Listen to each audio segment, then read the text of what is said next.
حضور نے خبر دی فتنے کی. حضرت علی فرماتے ہیں اس پر میں نے عرض کیا میں نے عرض کیا مل مخرج منہا یا رسول اللہ، اے اللہ کے رسول اس سے نکلنے کا راستہ کون سا ہوگا؟ ہم ہوتے تو کیا پوچھتے، وہ فتنہ کیا ہوگا، کیوں ہوگا، کہاں سے آئے گا؟ ہمارے سوال یہ ہوتے ہیں. اصل جو عملی اعتبار سے اہمیت والی شے ہے، بچاؤ کا راستہ کون سا ہوگا محمد الرسول اللہ، یہ بتائیے ہم.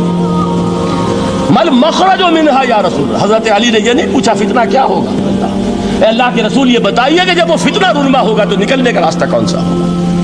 اس کا جواب ہے، ارشاد فرمایا محمد رسول اللہ نے، کتاب اللہ، اللہ کی کتاب ہے وہ مخرج. یہ کتاب ہے کہ جس کو تھامو گے تو فتنوں سے محفوظ رہو گے.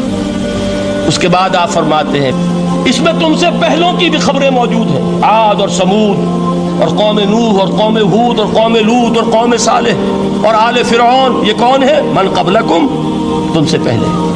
وفیہ خبر ما بعدکم، جو کچھ تمہارے بعد ہونے والا ہے اس کی خبریں بھی موجود ہیں.